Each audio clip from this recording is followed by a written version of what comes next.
तो हेलो दोस्तों, कैसे हो आप लोग? उम्मीद करता हूँ आप लोग अच्छे होंगे, स्वस्थ होंगे, मस्त होंगे और अच्छे से पढ़ाई कर रहे होंगे। तो दोस्तों, आज हम पीवाईक्यू लेकर आए हैं ईवीएस का, दिसंबर 2019 का।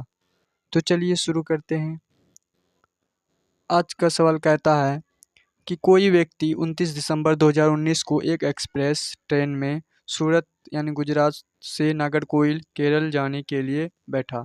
यह ट्रेन सूरत से 19:45 में चली और 1 दिसंबर 2019 को 11:45 बजे नागरकोइल पहुंची। यदि सूरत से नागरकोइल के बीच ट्रेन मार्ग की दूरी 2120 किलोमीटर है तो इस यात्रा में ट्रेन की औसत चाल थी। तो इसका राइट आंसर होगा दोस्तों 53 किलोमीटर दूरी। कितना कितना औसत चाल था? तो 53 किलोमीटर प्रति घंटा इसका औसत चाल था। ठीक, चलिए अब सवाल नंबर चलते हैं 62 पर। क्या कहता है? 62 नंबर का सवाल कहता है कि निम्नलिखित में से कौन अंतर्राष्ट्रीय ख्याति प्राप्त वेट लिफ्टर है? तो आप लोगों को मालूम होगा दोस्तों, जो वेट लिफ्टर है वो कौन है? कर्णम मल्लेश्वरी। कर्णम मल्लेश्वरी क्या है दोस्तों? वेट लिफ्टर है। चलिए अब सवाल नंबर चलते हैं 63 पर। 63 क्या कहता है? 63 कहता है नीचे दिया गया कौन सा एक समूह जड़ों का है? तो कौन सा जो समूह है दोस्तों वो जड़ों का है? तो चुकंदर जड़ जड़ है लेकिन आलू तना है, तो ये नहीं होगा दोस्तों। उसके बाद गाजर जड़ है लेकिन हल्दी अदरक ये तना है, तो नहीं होगा। शकरकंदी मूली जड़ है लेकिन हल्दी तना है दोस्तों, नहीं होगा। लेकिन गाजर चुकंदर और मूली क्या है दोस्तों? ये सब हमारा जड़ है। तो यही इसका राइट आंसर क्या होगा? 4 इसका राइट आंसर होगा। ठीक, चलिए अब सवाल नंबर चलते हैं 64 पर। क्या कहता है?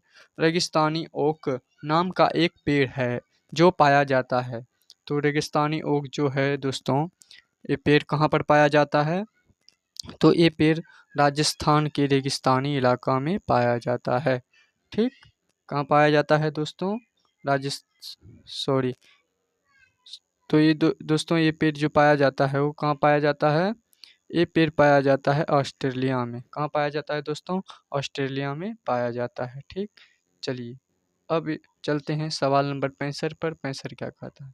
सवाल नंबर 65 कहता है नेफेंथिस नेफेंथिस वह पौधा है जो शिकार करता है के विषय में नीचे दिए गए कथनों पर विचार कीजिए। यानी नेफेंथिस पौधा के बारे में कौन सा कथन सही है? चलिए जानते हैं। यह पौधा ऑस्ट्रेलिया, इंडोनेशिया और भारत में मेघालय में पाया जाता है। तो दोस्तों ये बात बिल्कुल सही है। ये बात क्या है? बिल्कुल सही है। नेफेंथिस जो पौधा है वो ऑस्ट्रेलिया में पाया जाता है, इंडोनेशिया में पाया जाता है और मेघालय में पाया जाता है। उसके बाद इसका आकार घड़े जैसा होता है। बिल्कुल सही बात है दोस्तों, इसका आकार घड़े जैसा होता है और इसका मुंह पर एक पत्ती से ढका होता है। ये भी बात सही है। तो ये भी बात सही है दोस्तों। यह केवल छोटे कीड़े मकोड़ों को फंसाकर उनका शिकार करता है। नहीं दोस्तों, यह छोटा मोटा कीड़ा नहीं, यहाँ तक कि चूहे को भी फंसा लेते हैं, मेढक को भी फंसा लेते हैं। तो छोटा मोटा नहीं बल्कि बड़े कीड़ों को भी फंसा लेते हैं। ठीक, यह छोटे कीड़े मकोड़ों को खींचने के लिए एक मोहक आवाज़ निकालता है। तो दोस्तों आवाज़ नहीं निकालता है। ठीक, एक स्मेल निकालता है, एक खुशबू निकालता है। ठीक, जिससे उससे आकर्षित होकर जो कीड़े मकोड़े होते हैं वो उस पे आकर फंस जाते हैं। ठीक, तो इसका राइट आंसर होगा ए बी। ए बी कहाँ पर है दोस्तों? तो इसका राइट आंसर एक पर होगा, एक पर है ए बी। ठीक, चलिए अब सवाल नंबर चलते हैं 66 पर। 66 का कहता है, 66 कहता है भारत की आज़ादी से पहले महात्मा गांधी ने जिस दांडी के समुद्र तट पर अपनी प्रसिद्ध यात्रा की थी वह भारत के नीचे दिए गए किस राज्य में स्थित है? तो दांडी जानते हैं दोस्तों, कौन से राज्य में है दांडी? तो दांडी जो है दोस्तों वो गुजरात में है। कहाँ पे है? गुजरात में। चलिए अब सवाल नंबर चलते हैं 67 पर। 67 क्या कहता है? 67 सवाल कहता है उच्च ज्वर यानी जो तेज बुखार होता है के साथ कपकपी जिसका उपचार सिंकोना पेड़ की छाल से किया जाता है वह है। तो वो कौन सा है दोस्तों? तो इसका राइट आंसर होगा मलेरिया। मलेरिया का जो आता है बुखार आता है उसमें सिंकोना पेड़ का छाल का इलाज किया जाता है। ठीक, चलिए दोस्तों अब सवाल नंबर चलते हैं 68 पर। 68 पर चलते हैं। 68 कहता है कि किसी डॉक्टर का घर एक्स पर स्थित है। दोस्तों, किसी डॉक्टर का घर एक्स पर स्थित है तथा उसका अस्पताल वाई पर स्थित है। डॉक्टर के घर से अस्पताल जाने के लिए कोई सीधी सड़क नहीं है, ठीक। अतः डॉक्टर पहले ए पर जाते हैं, जो एक्स के ठीक पूर्व में 600 मीटर की दूरी पर है। तो डॉक्टर पहले किधर जाते हैं दोस्तों? मान लीजिए ये एक्स है, ठीक। मान लीजिए ये एक्स है, तो डॉक्टर पहले पूर्व की ओर जाते हैं 600 मीटर। ए पर जाते हैं पूर्व 600 मीटर, ठीक। 600 मीटर कहाँ जाते हैं? पूर्व जाते हैं। उसके बाद फिर वह बी पर जाते हैं, जो ए से ठीक दक्षिण में 450 मीटर की दूरी पर है। फिर ए से कहाँ जाते हैं? बी दक्षिण की तरफ, जो कितना पर है? 450 मीटर पर स्थित है। फिर सी पर जाते हैं, जो बी के ठीक पश्चिम है। तो इधर पूरब, तो इधर हो गया पश्चिम जाते हैं। और कहाँ पर जाते हैं दोस्तों? सी पर, ठीक। हाँ, तो कहाँ पर हो जाते हैं? सी पर जाते हैं, जो बी के ठीक पश्चिम है और 120 मीटर पर है, 120 मीटर पर है दोस्तों। उसके बाद सी के ठीक उत्तर में 90 मीटर की दूरी पर अस्पताल के सापेक्ष घर के दिशा क्या है? तो सी के ठीक उत्तर 90 मीटर की दूरी पर क्या है? अपने अस्पताल पहुंच जाते हैं। और सी के ठीक उत्तर फिर ऊपर आएगा दोस्तों, ठीक। ऊपर में कितना है? उसका अस्पताल है 90 मीटर की दूरी पर। तो अस्पताल के सापेक्ष डॉक्टर का घर होगा। तो दोस्तों, डॉक्टर का घर ये रहा, ठीक। इधर क्या होता है दोस्तों? ये है नॉर्थ, ये है साउथ, ये है ईस्ट, ये है वेस्ट। तो जब दोस्तों इस तरह से देखिए तो ये क्या हो गया? नॉर्थ वेस्ट, नॉर्थ वेस्ट, यानी कि दोस्तों उत्तर पश्चिम इसका राइट आंसर होगा, ठीक। चलिए दोस्तों, अब सवाल नंबर चलते हैं 69 पर। 69 क्या कहता है? चिराओ नाच कहाँ के लोग करते हैं? तो चिराओ नाच जानते हैं दोस्तों, कहाँ करते हैं? मिजोरम में। मिजोरम में क्या होता है दोस्तों? चिराओ नाच होता है, ठीक। चलिए अब सवाल नंबर चलते हैं 70 पर। 70 क्या कहता है? सवाल नंबर 70 कहता है तमिलनाडु के निकटवर्ती राज्य है। तो दोस्तों, तमिलनाडु का निकटवर्ती राज्य कौन सा होगा? तो होगा आंध्र प्रदेश, केरल और कर्नाटक। ये दोस्तों क्या है? तमिलनाडु का निकटवर्ती राज्य है, ठीक। चलिए अब सवाल नंबर चलते हैं 71 पर। क्या कहता है? एनसीएफ 2005 एनसीएफ 2005 के अनुसार निम्नलिखित में से क्या प्राथमिक स्तर पर पर्यावरण अध्ययन शिक्षण का उद्देश्य नहीं होना चाहिए? सवाल नेगेटिव पूछा है दोस्तों। चलिए, विशेषतः प्राकृतिक पर्यावरण के प्रति बच्चे की जिज्ञासा एवं सृजनात्मक को बढ़ावा देना चाहिए। बिल्कुल देना चाहिए। प्राकृतिक पर्यावरण के प्रति जिज्ञासा और सृजनात्मक को बढ़ावा देना चाहिए, बिल्कुल देना चाहिए। अवलोकन, वर्गीकरण और निष्कर्ष निकालने आदि प्रक्रियाओं के माध्यम से बुनियादी संज्ञानात्मक और गत्यात्मक कौशल प्राप्त करने के लिए खोजबीन से जुड़ी और हाथों से करने वाले कार्यों में बच्चों को संलग्न करना चाहिए। ये भी बात सही है दोस्तों।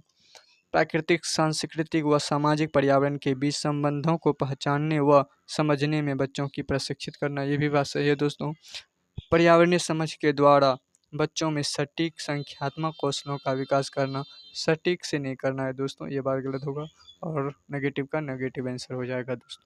चलिए अब सवाल नंबर चलते हैं 72 पर। 72 क्या कहता है?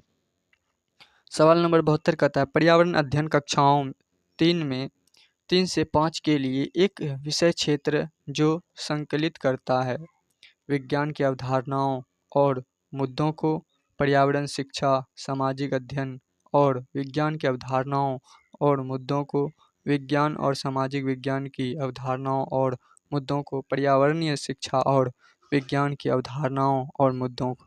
तो बताइए दोस्तों, इनमें से कौन सा राइट आंसर होगा? तो दोस्तों, इसका राइट आंसर होगा पर्यावरण शिक्षा, सामाजिक अध्ययन और विज्ञान की अवधारणाओं और मुद्दों को पढ़ाया जाता है ईवीएस में। ईवीएस में जानते हैं दोस्तों, ईवीएस में क्या होता है कि हर एक सवाल इसमें मिला होता है। पर्यावरण का शिक्षा भी होता है, सामाजिक का भी शिक्षा होता है और विज्ञान की अवधारणाएं भी इसमें होते हैं। ठीक, चलिए अब सवाल नंबर हम लोग चलते हैं 73 पर। सवाल नंबर 73 कहता है, निम्नलिखित में से क्या पर्यावरण अध्ययन के संदर्भ में सही है? तो कौन सा सही है दोस्तों, चलिए देखते हैं। पर्यावरण अध्ययन एक विषय है जो 1 से 5 तक की कक्षाओं में पढ़ाया जाता है। तो दोस्तों ये भी बात सही है, 1 से 2 की कक्षाओं के लिए भाषा और गणित के माध्यम से पर्यावरण अध्ययन पढ़ाया जाता है। तो दोस्तों 1, 2, 3 और 4 की कक्षाओं के लिए पर्यावरण अध्ययन से जुड़े मुद्दों को भाषा और गणित के माध्यम से पढ़ाया जाता है। 1 से 2 तक की कक्षाओं के लिए पर्यावरण अध्ययन से जुड़े मुद्दे विज्ञान और सामाजिक विज्ञान के द्वारा पढ़ाए जाते हैं। तो दोस्तों इसका राइट आंसर होगा 2। 1 से 2 की कक्षाओं के लिए भाषा और गणित के माध्यम से पर्यावरण अध्ययन को पढ़ाया जाता है। ठीक, चलिए अब सवाल नंबर चलते हैं दोस्तों 74 पर। 74 क्या कहता है?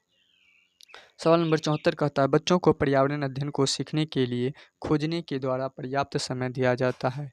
यह इंगित करता है, तो किसको इंगित करता है दोस्तों?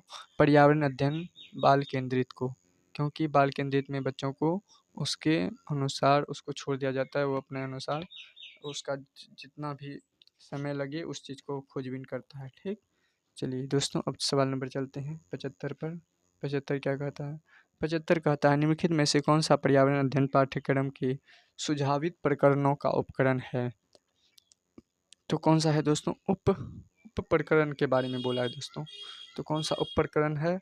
तो जानवर जानते हैं दोस्तों, ये परिवार और मित्र का क्या है? उपकरण है। ठीक, चलिए दोस्तों अब हम लोग चलते हैं सवाल नंबर 76 पर।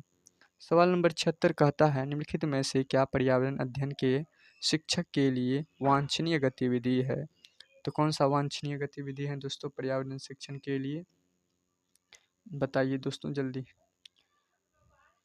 निम्नलिखित में से क्या पर्यावरण अध्ययन के लिए शिक्षक के लिए, किसके लिए? शिक्षक के लिए वांछनीय गतिविधि है?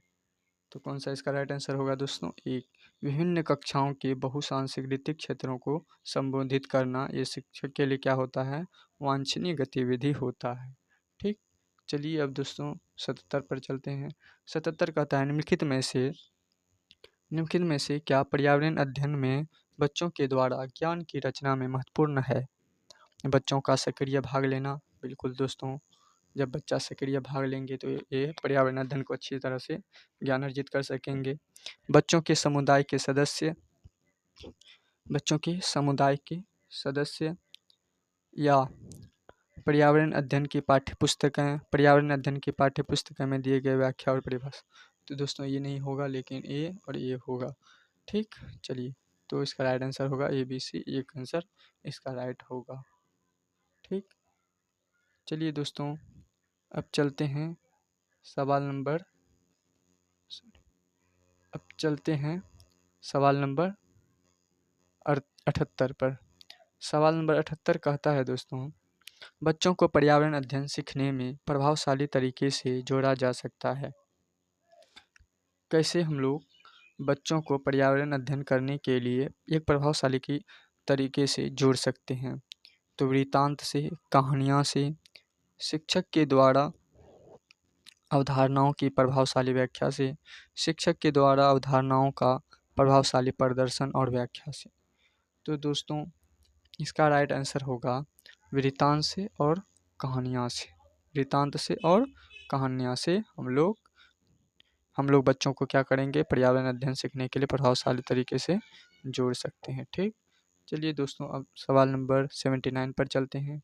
79 कहता है, पर्यावरण अध्ययन के शिक्षक के द्वारा बच्चों को जानवरों का अवलोकन और उनका चित्र बनाने को प्रेरित करने का उद्देश्य है। यानी कि पर्यावरण शिक्षण में शिक्षक के द्वारा बच्चों को जानवरों का अवलोकन करने के लिए कहता है, फिर उनका चित्र बनाने के लिए कहता है। तो इसमें शिक्षक का क्या उद्देश्य है?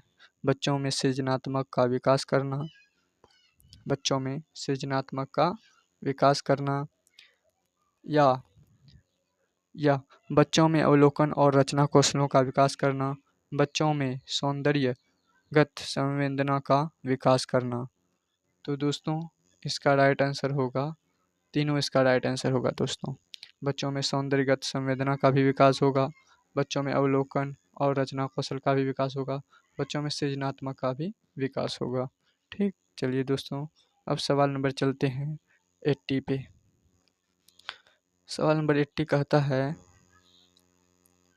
है पर्यावरण अध्ययन में शिल्पकला और चित्रकला को समूह में करके सीखने पर बल दिया जाता है, क्योंकि यानी पर्यावरण जब अध्ययन में यानी ईवीएस के करिकुलम में पर्यावरण अध्ययन में चित्रकला और शिल्पकला दोनों को एक समूह में जोड़ करके सीखने पर बल दिया जाता है।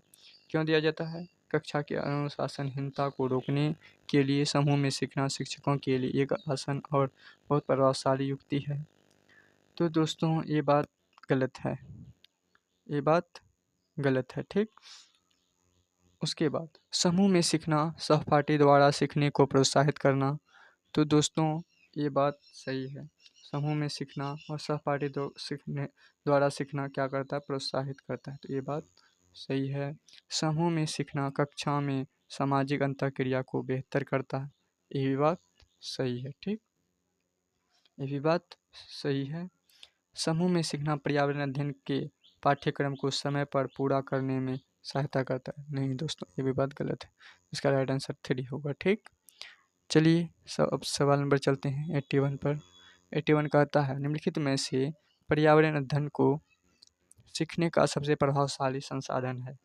परिवार के सदस्य, समुदाय के सदस्य, समाचार पत्र, कक्षा। तो दोस्तों इसका राइट आंसर होगा परिवार का भी सदस्य है, समुदाय का भी सदस्य है, समाचार पत्र भी सही है, लेकिन कक्षा नहीं है। तो इसका राइट आंसर होगा 3। चलिए दोस्तों अब चलते हैं सवाल नंबर 84 पर। 84 क्या कहता है?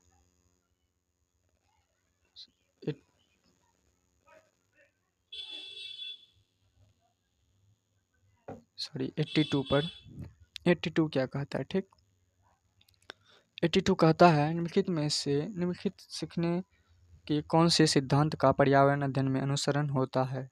तो कौन सा दोस्तों अनुसरण होता है? ज्ञात से अज्ञात की ओर। ठीक, चलिए दोस्तों अब सवाल नंबर चलते हैं 83 पर। 83 कहता है निम्नलिखित में से कौन सा पर्यावरण अध्ययन में सीखने का रचनात्मक आकलन का सीधा साधन नहीं है? ठीक, रचनात्मक आकलन का साधन नहीं है। तो कौन सा नहीं है दोस्तों? वार्षिक उपलब्धि परीक्षण, ये नहीं है। ठीक, चलिए ये रचनात्मक से आकलन नहीं करता है। ठीक, चलिए दोस्तों अब चलते हैं सवाल नंबर 84 पर। 84 कहता है निम्नलिखित में से किसको पर्यावरण अध्ययन में बच्चों के आकलन में दूर करना चाहिए? यानी पर्यावरण अध्ययन में जो बच्चों का आकलन होता है उससे दूर करना चाहिए, किस चीज़ को? तो किस चीज़ को करना चाहिए दोस्तों? बच्चों के उत्तरों को सही या गलत में आंकना, इस चीज़ को हमको दूर करना चाहिए। ठीक, चलिए दोस्तों अब सवाल नंबर 85 पर चलते हैं। 85 कहता है एक कक्षा 5 की शिक्षक एक क्रियाकलाप का संचालन करती है जिसमें वह कक्षा के बच्चों से फर्श पर चीनी के कुछ दाने डालने को कहती है और उनको चींटियों के आने का इंतजार करने को कहती है। बच्चों को इस क्रियाकलाप के से अर्थपूर्ण सीखने को मिल सकता है यदि शिक्षक बच्चों को क्रियाकलाप पर का अवलोकन करने को प्रेरित करती है, बच्चों को अपने अनुभव साझा करने को प्रेरित करती है, बच्चों को क्रियाकलाप का अवलोकन अनुभव साझा और उस पर चर्चा करने को प्रेरित करती है, बच्चों को क्रियाकलाप से संबंधित प्रश्नों को घर से करने को प्रेरित करती है। तो इसका राइट आंसर होगा दोस्तों बच्चों को क्रियाकलाप का अवलोकन अनुभव साझा और उस पर चर्चा करने को प्रेरित करती है। ठीक, चलिए दोस्तों अब सवाल नंबर चलते हैं 86 पर। 86 कहता है नीचे दी गई सूची पर विचार कीजिए। कछुआ, घड़ियाल, कौवा, बतख, मछली, इस सूची में निम्नलिखित में से कौन सा दूसरों से भिन्न है? तो कौन सा भिन्न है दोस्तों? बोलिए। मछली भी कहाँ रहता है? पानी में रहता है। घड़ियाल भी पानी में रहता है। कछुआ भी पानी में रहता है, लेकिन दोस्तों कौवा नहीं रहता है। ठीक, तो इसका राइट आंसर 2 होगा। चलिए दोस्तों अब सवाल नंबर चलते हैं 87 पर। 87 कहता है 87 कहता है, इसमें दिया है दोस्तों कॉलम 1 कॉलम 2, और इसमें हांगकांग, हांगकांग में क्या खाता है दोस्तों, हांगकांग में क्या खाता है, हांगकांग में खाता है पकाया हुआ सांप। ठीक, पकाया हुआ सांप का वहाँ पर सब्जी खाया जाता है दोस्तों हांगकांग में। और केरल में क्या खाया जाता है दोस्तों, केरल में किसी भी करी के साथ उबला हुआ टेपियोका खाता है। ठीक, चलिए कश्मीर में क्या खाता है, नारियल के तेल में, नहीं दोस्तों गोवा में खाता है, गोवा में क्या खाता है, नारियल के तेल में बनी समुद्री मछली, और कश्मीर में सरसों के तेल में बनी मछली। तो ए का 4, ए का 5, सॉरी ए का 5 यहाँ भी है, यहाँ भी, यहाँ भी है, यहाँ भी है, यहाँ भी है। उसके बाद बी का 1, बी का 1 यहाँ पे है दोस्तों, तो राइट आंसर 2 होगा। ठीक, सी का 2 और डी का 3, डी का 3 सही है दोस्तों। ठीक, इसका राइट आंसर 2 होगा। चलिए अब सवाल नंबर चलते हैं 88 पे। 88 कहता है नीचे दिए गए पक्षियों की कौन सी प्रजाति झटके से अपनी गर्दन को आगे पीछे करती है। तो कौन सा है दोस्तों, मैना है, मैना अपना गर्दन को झटके से आगे पीछे करते हैं। ठीक, चलिए दोस्तों अब सवाल नंबर चलते हैं 89 पर। 89 कहता है घरों के नीचे दिए गए विवरणों पर विचार कीजिए। राजस्थान में गांव के लोग मिट्टी के घरों जिनकी छतें कंटीली झाड़ियों की होती है में रहते हैं। तो क्या है दोस्तों, राजस्थान का लोग मिट्टी के घरों में भी रहते हैं और कंटीली झाड़ियों में उसका छत होता है जो कंटीली झाड़ियों से बना होता है। तो ये बात सही है दोस्तों। उसके बाद मनाली हिमाचल प्रदेश में घर बांसों के खंभों पर बनाए जाते हैं, नहीं दोस्तों बांसों के खंभे पर नहीं बनाए जाते वहाँ पे। लेह में पत्थर के 2 मंजिलों घर बनाए जाते हैं, नीचे की मंजिल पर ज़रूरत का सामान और जानवरों को रखते हैं। तो ये बात सही है दोस्तों, तो इसका राइट आंसर होगा 3, ए और सी। चलिए दोस्तों लास्ट क्वेश्चन है, और लास्ट क्वेश्चन 90 कहता है, 90 कहता है हाथियों के विषय में नीचे दिए गए कथनों पर विचार कीजिए। तो हाथी बहुत कम आराम करते हैं, ये भी बात सही है दोस्तों, हाथी बहुत कम आराम करते हैं, यह एक दिन में 2 से 4 घंटे ही सोते हैं। तो बिल्कुल सही है दोस्तों। एक बड़ा हाथी एक दिन में 200 केजी से अधिक पत्तियां और झाड़ियां खा लेते हैं। तो वो ये बात गलत है दोस्तों, 200 केजी नहीं 100 केजी खाते हैं। ठीक, कितना केजी खाते हैं दोस्तों, 100 केजी खाते हैं। इन्हें पानी और कीचड़ में खेलना बहुत भाता है, इनके शरीर को ठंडक मिलती है, ये भी बात सही है। किसी हाथियों के झुंड में सबसे बुजुर्ग हथनी ही सभी फैसले लेती है, ये भी बात सही है। तो ए बी डी कहाँ है दोस्तों, ये 4 में है। तो इसका राइट आंसर होगा